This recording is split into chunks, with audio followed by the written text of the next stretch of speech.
કેમ છો વિદ્યાર્થી મિત્રો? બધા મજામાં? લાસ્ટ લેક્ચરની અંદર આપણે ચર્ચા કરી લીધી ઊંચાઈ સાથે, ઊંડાઈ સાથે અને અક્ષાંશ સાથે ગુરુત્વ પ્રવેગમાં થતા ફેરફાર વિશે.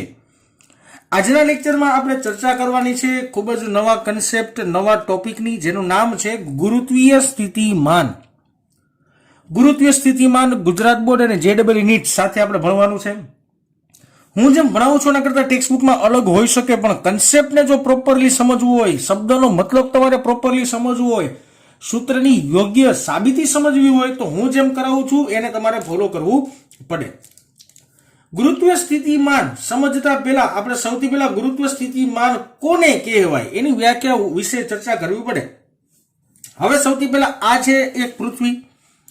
આને આપણે કહી દઈએ પૃથ્વીનું કેન્દ્ર, જેને આપણે ધારો કે O વડે દર્શાવીએ. અને એ પણ યાદ રાખશું કે સમગ્ર દળ પૃથ્વીના કેન્દ્રમાં કેન્દ્રિત થયેલું હશે. હું દળ ભલે લખતો હોય અહીંયા, પણ પૃથ્વીનું સમગ્ર દળ તેના કેન્દ્રમાં કેન્દ્રિત થયેલું હશે એવું માનીએ.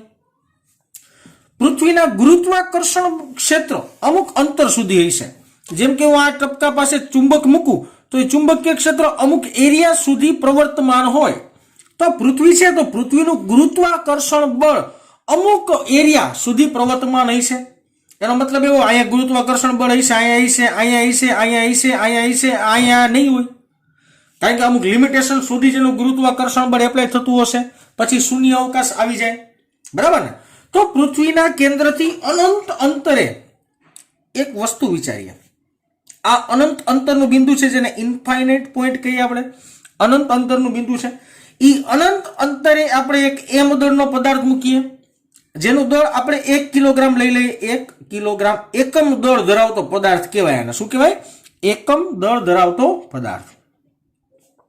હું વિચારું છું કે આટલા ક્ષેત્રની અંદર ક્ષેત્રમાં ગુરુત્વાકર્ષણ બળ લાગતું હોય છે એવું આપણે માનીએ છીએ અત્યારમાં.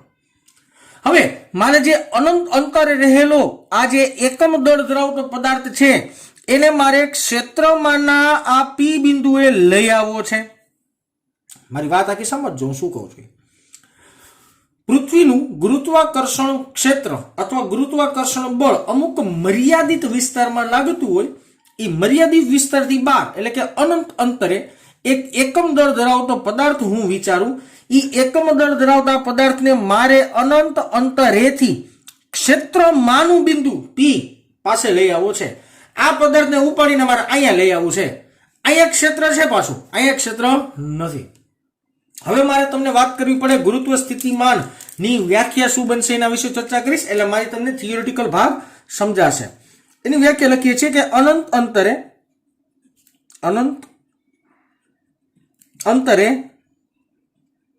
રહેલા એકમ દળના પદાર્થને, એકમ દળનો મતલબ શું થાય વિદ્યાર્થી મિત્રો? કે જેનું દળ 1 કિલોગ્રામ હોય, પદાર્થને અનંત અંતરેથી પૃથ્વીના ગુરુત્વાકર્ષી ક્ષેત્રમાં કોઈ એક એટલે આપણે P બિંદુ એવી રીતના વિચાર્યું છે, કોઈ એક બિંદુ સુધી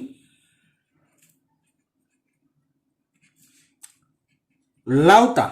હવે સાંભળજો મારી વાત. અનંત અંતરે રહેલા કોઈ વિદ્યુત ભારને આપણે ક્ષેત્રમાંના કોઈ એક બિંદુ સુધી લાવતા. હવે જો ક્ષેત્ર કઈ દિશાનું હોય? આવી રીતના બહાર નીકળતી દિશાનું હોય. ક્ષેત્રની અંદર આપણે આને લઈ આવવાનો છે, ક્ષેત્રની અંદર લઈ આવવાનો છે. તો ક્ષેત્ર વિરુદ્ધ એને કંઈક બળ લગાડ્યું હોય છે, ક્ષેત્ર વિરુદ્ધ એને કંઈક કાર્ય કરવું પડશે. તો હવે આપણે કાર્યની વાત કરીએ કે લાવતા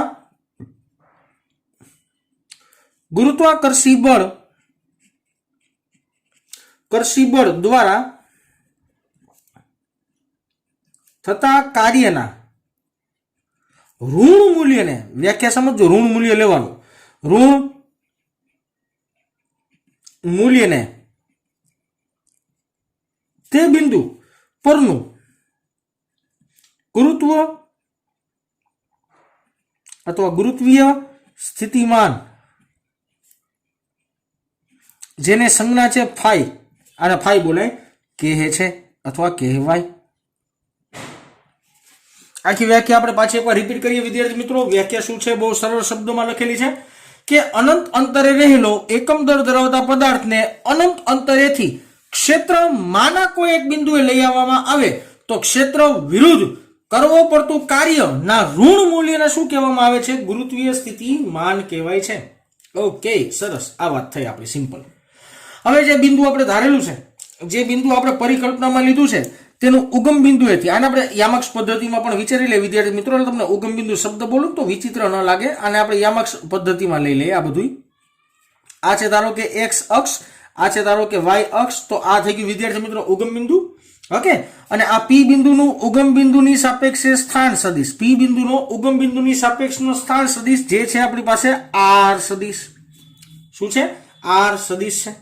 મારે શું કરવાનું છે? આપણું વાત શું છે એ વાત ભૂલવાની નથી થતી કે અનંત અંતરે રહેલા એકમ દળ ધરાવતા પદાર્થને અનંત અંતરેથી મારે ક્ષેત્રમાંના બિંદુએ લઈ આવવો છે. આ પી બિંદુએ લઈ આવવો છે. ત્યાં સુધી લઈ આવવા માટે કરવા પડતા કાર્યના ઋણ મૂલ્યને અહીંયા જે અહીંથી લઈને અહીંયા સુધી લઈ આવવા માટે કાર્ય તો કરવું પડશે. કાર્ય વગર તો કઈ પદાર્થ હલશે નહીં. કાર્યના ઋણ મૂલ્યને શું કહેવાય છે? ગુરુત્વ સ્થિતિમાન કહેવાય છે. ઓકે, હવે જોજો આપણે આખી પ્રોસિજર વિચિત્ર વિચારીએ. હું શું કરું છું ખબર? જો અહીંથી અહીંયા લઈ આવવાનો છે ને, ઇન્ફિનિટી થી ક્યાં લેવાનો? પી. હું ઊંધું કરું ખબર તમને? અહીંયા એક પદાર્થ મૂકું એમ બરાબર 1 કિલોગ્રામ વાળો.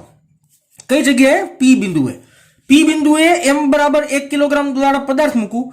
આ પદાર્થને હું અહીંથી લઈને અનંત અંતરે લઈ જાઉં. કન્ફ્યુઝન ન થતા. વ્યાખ્યા શું છે? હું બે વસ્તુ અલગ અલગ શાંતિથી બોલું છું, સાંભળજો. વ્યાખ્યા શું છે?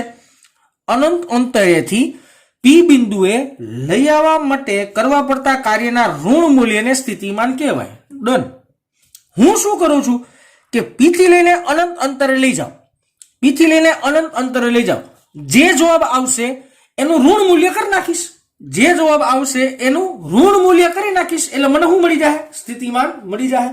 હું પ્રોસિજર સૂત્ર તારવા માટે આવી રીતના કંઈક કરીશ. ઓકે, છતાં વચ્ચે વચ્ચે સમજાવતો જાઉં છું કે ધારો કે પેલા બળથી શરૂઆત કરીએ. પ્રારંભમાં એમ બરાબર 1 કિલોગ્રામ દળનો પદાર્થ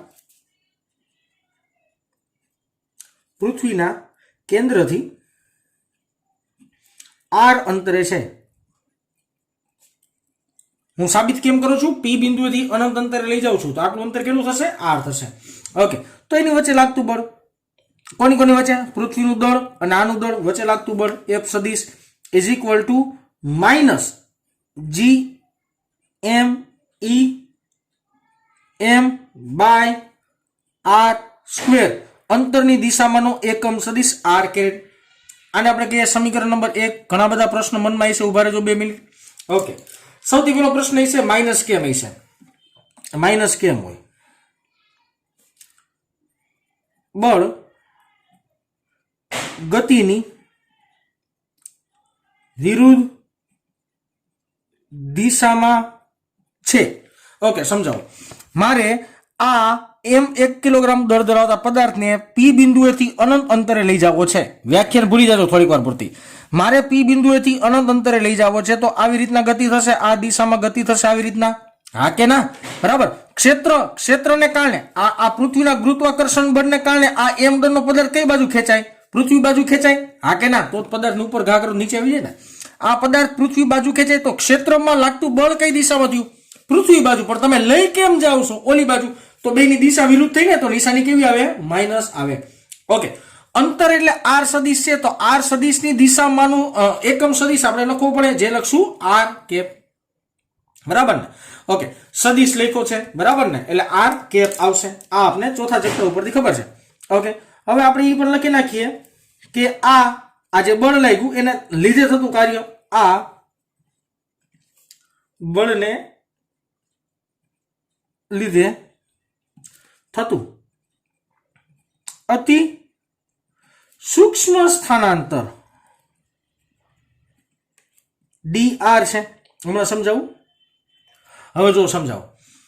હું એમ કહું અંતર બદલે ને તો બળ બદલે, અંતર બદલે ને બળ બદલે. પણ હું એમ કહું અંતર પેલા આટલું હતું માનો, હવે અંતર આટલું છે, આટલું એટલે કે હાવ થોડુંક વધાર્યું તો બળ બદલે? તો કે ના, અચળ રહીએ.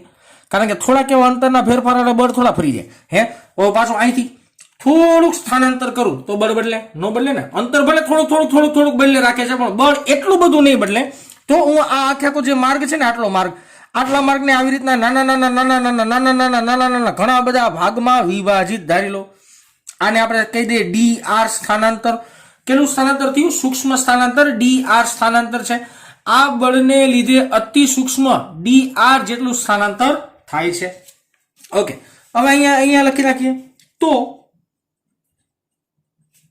આ સ્થાનાંતર દરમિયાન થતું કાર્ય, આ સૂક્ષ્મ સ્થાનાંતર થાય તો એને લીધે થતું કાર્ય. સૂક્ષ્મ સ્થાનાંતર છે તો કાર્ય મળે સૂક્ષ્મ DW. બળ છે મારી પાસે F ઇન્ટુ સ્થાનાંતર છે DR. યાદ કરો, કાર્ય બરાબર બળ ગુણ્યા સ્થાનાંતર થાય, બરાબર ને? 9મા 10મા ભણીને આવ્યા છો. કાર્ય બરાબર બળ ગુણ્યા સ્થાનાંતર. તો બળ છે આ, અને સૂક્ષ્મ સ્થાનાંતર અહીંયા મેં તમને DR સમજાયું ઈ થાય. સૂક્ષ્મ શું કરવા લીધું છે બેટા? કે સૂક્ષ્મ સ્થાનાંતર માટે બળનું મૂલ્ય લગભગ આપણે અચળ ગણી શકાય, એટલા માટે કિંમત મૂકી. આપણી પાસે કિંમત છે, F ની કિંમત છે ને. ચાલો F ની કિંમત મૂકીએ. Minus GME M by R square, અંતરની દિશામાંનો એકમ સદિશ, બ્રેકેટ પૂરો, ઇન્ટુ DR, અને એની અંતરની દિશામાંનો એકમ સદિશ. આ સદિશ છે તો સદિશ એટલે મૂલ્ય ગુણ્યા એકમ સદિશ. સદિશ છે તો મૂલ્ય ગુણ્યા એકમ સદિશ. હવે કન્સેપ્ટ સમજી જવો જોઈએ. હવે જો આ એકમ સદિશ અને આ એકમ સદિશનો ગુણાકાર 1 થાય. એકમ સદિશ ગુણ્યા એકમ સદિશ એટલે જો શું આવે? 1 આવે. તો DW બરાબર minus GME M by R square into DR થયું. આ મળ્યું મને સૂક્ષ્મ કાર્ય. સૂક્ષ્મ કાર્ય એટલે કેટલું બેટા? સૂક્ષ્મ સ્થાનાંતર માટે કરવું પડતું કાર્ય, આટલું મળે. આને આપણે કહીએ છીએ સમીકરણ નંબર 1. આ સૂક્ષ્મ કાર્ય મળ્યું એટલે કે આટલો સૂક્ષ્મ ભાગ તમારે કાપવો હોય ગુરુત્વાકર્ષણની વિરુદ્ધ તો કરવું પડતું કાર્ય. હવે આટલા માટે કાર્ય, આના માટે કાર્ય, આના માટે કાર્ય, આના માટે કાર્ય, આના માટે કાર્ય, આના માટે કાર્ય, આના માટે કાર્ય, બધા કાર્યનો સરવાળો કરો મને શું મળી જાય? કુલ કાર્ય મળી જાય. પણ ગણિતની અંદર બધાનો સરવાળો કરવા માટે એક રીત વાપરીએ છીએ જેને કહેવામાં આવે છે સંકલનની રીત. હવે આપણે શોધીએ છીએ કુલ કાર્ય. કુલ કાર્ય ગોતી લે. કુલ કાર્ય લખીએ અને W વડે દર્શાવીએ. કુલ કાર્ય ક્યાંથી ક્યાં થાય? તો કે R અંતરેથી ઇન્ફાઇનિટ અંતર સુધી, R થી લઈને ઇન્ફાઇનિટ નું કાર્ય કરવાનું છે, ઇઝ ઇક્વલ ટુ સંકલન. સંકલનમાં લિમિટ કેટલી આવે બેટા? R થી ઇન્ફાઇનિટ ની લિમિટ આવે. R થી ઇન્ફાઇનિટ ની લિમિટ આવે. Okay, into DW. હાલો આપણી પાસે કિંમત છે, મૂકીએ. Infinite is equal to R2 infinite DW ની જગ્યાએ કિંમત મૂકી દઈએ. Minus GME M by R square into DR. Ready? DW ની કિંમત મૂકી. ઓકે, હવે આપણી પાસે WR2 ઇન્ફાઇનેટ બરાબર આ સમીકરણમાંથી અચળ રાશિને બહાર કાઢી લઈ, જેનું સંકલન ન થવાનું હોય, G એમ નમ હોય, M E એમ નમ હોય. અને બેટા હું આ M ને ભૂલી જવું હવે. આ M બરાબર 1 કિલોગ્રામ છે. અહીંયા જ મેં કીધું હતું 1 કિલોગ્રામ છે, તો એને આપણે પિક્ચરમાંથી એમનું કાઢી નાખીએ. યાદ નથી રાખતો, બરાબર ને? યાદ રાખજો, અહીંયા કાઢ્યું છે. તમે ધારો કે અહીંયા કાઢી શકો, અહીંયા કાઢી શકો, અહીંયા કાઢી શકો, ગમે કાઢી શકો. હું અહીંયા કાઢું છું, બરાબર? સંકલનની નિશાની R2 ઇન્ફાઇનેટ, કાઉન્સની અંદર વધ્યું કેટલું? 1/r square into DR. 1/r square નું સંકલન -1/r થાય. ખબર પડતી હોવી જોઈએ કેવી રીતના સમજાવું. અહીંયા થોડું ખીચડો થઈ જાય તમારી જાણકારી માટે. Okay, integration 1/r square. આને આમ લખી શકાય બેટા? અલ્પ વિરામ જોજો, નહીં દેખાતું હોય, નીચે લખું છું. આને આમ લખી શકાય ઇન્ટિગ્રેશન r ની -2 ઘાત. ઇન્ટિગ્રેશન r ની ઇન્ટિગ્રેટ કરો તો -2 પ્લસ 1/-2 પ્લસ 1. સંકલનનું સૂત્ર છે ને, એક ઘાત વધે ને વધેલી ઘાત છેદમાં r ની -1/-1 -1/r. આ જવાબ આવ્યું. સમજાણું કે નહીં? હે, 1/r સ્ક્વેર નું સંકલન થાય -1/r. ઓકે, તો હું ડાયરેક્ટ લખી નાખીશ પછી આગળ જતા.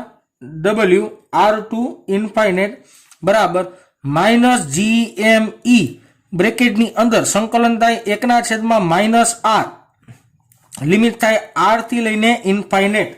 r થી લઈને ઇન્ફાઇનેટ. હવે જો આ માઇનસ ને આ માઇનસ બે ઉડી જાય. આ માઇનસ ને આ માઇનસ में ઉડી જાય, બરાબર. તો GME upper limit minus lower limit. Upper limit છે 1/ઇન્ફાઇનાઇટ માઇનસ લોઅર લિમિટ થાય 1/r. આ માઇનસ ને આ માઇનસ ઉડી ગયું છે એટલે પ્લસ થઈ ગયું છે. હવે upper limit minus lower limit મેં કરી, તો ફાઇનલ મારી પાસે ઇક્વેશન શું આવ્યું? Minus GME/r. આનું માઇનસ તો આવવાનું છે. આ મળ્યું તમને કાર્ય. r થી લઈને ઇન્ફાઇનાઇટ સુધી તમે જાઓ તો કરવું પડતું કાર્ય. અહીંથી લઈને આમ જાઓ તો કરવું પડતું કાર્ય. વ્યાખ્યાને જ યાદ રાખવાની છે, વ્યાખ્યા હમણાં પાછી આવે જ છે, બરાબર ને? ઓકે, સરસ. ચાલો, આ તમને શું મળ્યું વિદ્યાર્થી મિત્રો? કાર્ય મળ્યું.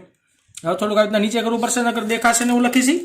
ઓકે, હવે તો આનાથી ઊંધું બોલી કે જો પદાર્થને ઇન્ફાઇનાઇટ થી r અંતરે લાવવો હોય તો ગુરુત્વાકર્ષણ બળ દ્વારા થતું કાર્ય. અહીંથી લઈને આમ જવા માટે જો કાર્ય ઋણ આવતું હોય, આકૃતિ પાછી તમને દેખાડું બેટા કે અહીંથી લઈને આમ જવા માટે કાર્ય ઋણ આવે તો અહીંથી લઈને આમ આવવા માટે કાર્ય કેવું આવવા માંડે? ઓટોમેટિકલી ધન આવી જાય ને, હા કે ના? ઓકે, તો આનાથી ઊંધું લખું છું, આ સમીકરણ ઊંધું કે W ઇન્ફાઇનાઇટ ટુ r, અનંત અંતરેથી r બિંદુએ લઈ આવવા માટે કરવું પડતું કાર્ય પ્લસ GME/r જેટલું મળે. પ્લસ GME/r જેટલું મળે. હવે જોજો સાહેબ, હવે અહીંયા 6 છે, અહીંયા હવે લખીશું 6 છે. શું 6 છે? પણ કોઈ એક બિંદુ સુધી લાવતા ગુરુત્વાકર્ષી બળ દ્વારા થતા કાર્યના ઋણ મૂલ્યને, જે કાર્ય થયું અનંત અંતરેથી p બિંદુએ લઈ આવો, અનંત અંતરેથી p બિંદુએ લઈ આવો. હજી એકવાર વાંચજો. અનંત અંતરેથી પૃથ્વીના ગુરુત્વાકર્ષી ક્ષેત્રમાં, અનંત અંતરેથી પૃથ્વીના ગુરુત્વાકર્ષી ક્ષેત્રમાં લાવતા ગુરુત્વાકર્ષી બળ દ્વારા થતું કાર્ય, જે કાર્ય મળે એ કાર્ય મળ્યું મને આ. અનંત અંતરેથી r બિંદુએ લઈ આવવા માટે કરવું પડતું કાર્ય મળ્યું આ પ્લસ GME/r. એનું ઋણ મૂલ્ય, એનું શું લેવાનું? ઋણ મૂલ્ય. તો આપણે ખાસ કન્સિડર કરવું પડે કે આ કાર્યના ઋણ મૂલ્યને, આ કાર્યના ઋણ મૂલ્યને તે બિંદુ પાસેનું ગુરુત્વીય સ્થિતિમાન કહે છે. એટલે જે કાર્ય મળ્યું, આ કાર્ય ક્યાંથી મળ્યું બેટા? અનંત અંતરેથી r બિંદુ સુધીનું કાર્ય મળ્યું. એનું કેવું મૂલ્ય? આનું મૂલ્ય ઋણ કરી નાખશો, જે જવાબ આવશે, જે જવાબ તરીકે 5 બરાબર માઇનસ GME/r, જે જવાબ આવ્યો એને કહેવામાં આવે છે ગુરુત્વીય સ્થિતિમાન. આ તમારું ફાઇનલ ઇક્વેશન. રેડી થઈ ગઈ વાત? આ બરાબર ને? ઓકે, આ એક સમીકરણ યાદ રાખવાનું ખાસ. મોસ્ટ IMP ઇક્વેશન છે, ઘણી બધી જગ્યાએ તમને મદદરૂપ થશે. અહીંયા કેમ હેડિંગમાં ગુરુત્વીય સ્થિતિમાન છે? 12 સાયન્સમાં હેડિંગ આવશે વિદ્યુત સ્થિતિમાન, બરાબર ને? ગુરુત્વીય સ્થિતિમાન હેડિંગ છે ને, આવું જ હેડિંગ આવશે જેનું નામ છે વિદ્યુત સ્થિતિમાન. અને ગુરુત્વીય સ્થિતિમાન ને વિદ્યુત સ્થિતિમાનનો કન્સેપ્ટ એક સમાન જ છે. ત્યારે હું તમને ભણાવીશ વધારે ડિટેલમાં, ત્યારે તમને સમજાઈ જશે એ વસ્તુ.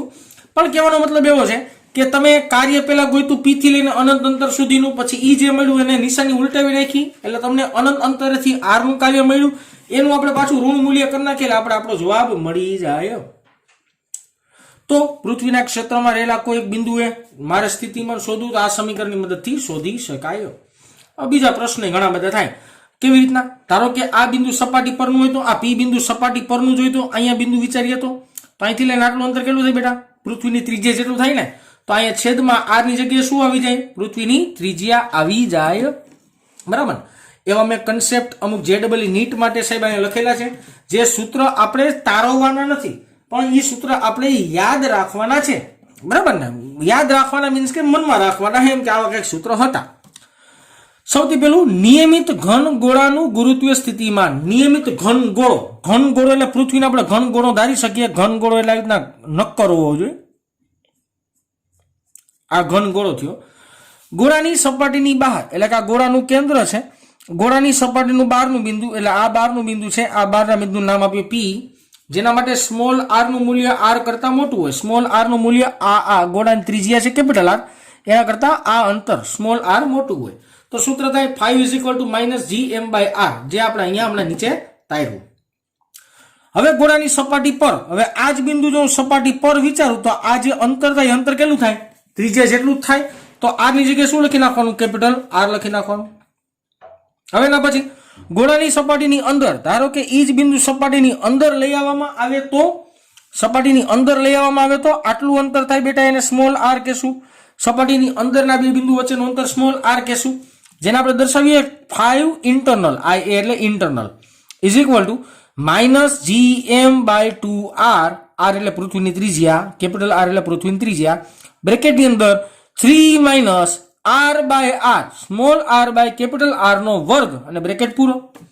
Small r by capital R, આ કેપિટલ R છે છેદમાં ન દેખાય તો કેપિટલ R નો વર્ગ અને બ્રેકેટ પૂર્ણ.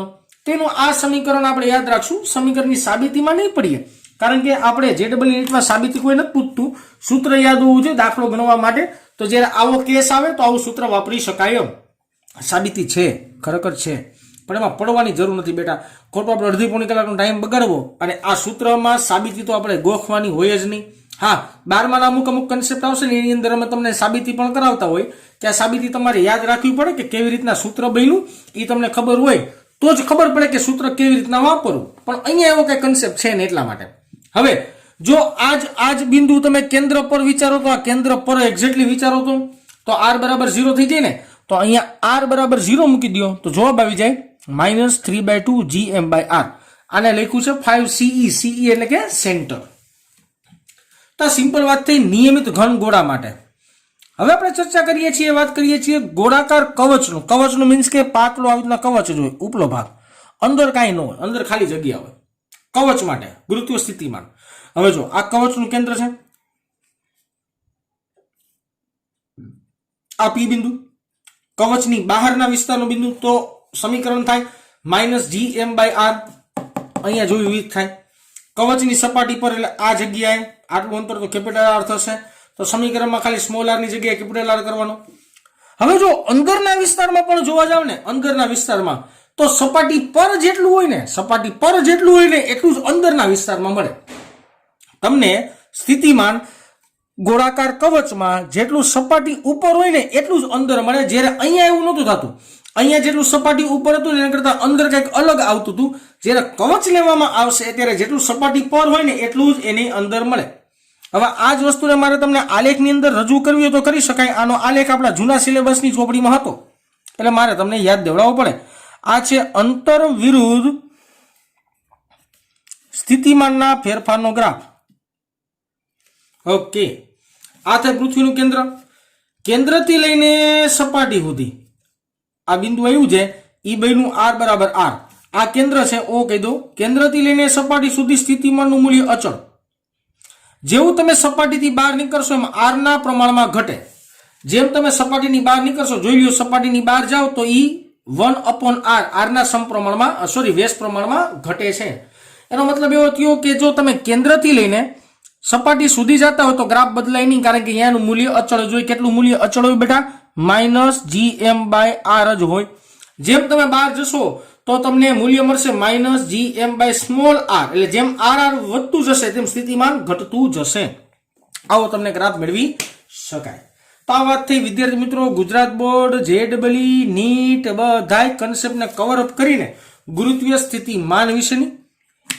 આના પછીની થિયરી આવે જે છે ગુરુત્વીય સ્થિતિ ઉર્જા. હવે ઈ થિયરી પણ આ લેક્ચરમાં લઈ ન શકાય, કારણ કે કન્સેપ્ટ આની ઉપરથી જ છે. આની ઉપરથી જ એનો કન્સેપ્ટ બને છે. એવું કઈ નથી કે આની બધી કનેક્ટિવિટી નથી, પણ લેક્ચરનું ડ્યુરેશન બહુ વધી જશે. એટલા માટે હું આજના લેક્ચરમાં સાથે સાથે સ્થિતિ ઉર્જા નથી સમજાવતો, એના માટે આપણે નેક્સ્ટ લેક્ચર મળ્યા. તો આજે વિદ્યાર્થી મિત્રો, આજે અહીંયા સુધી રાખીએ.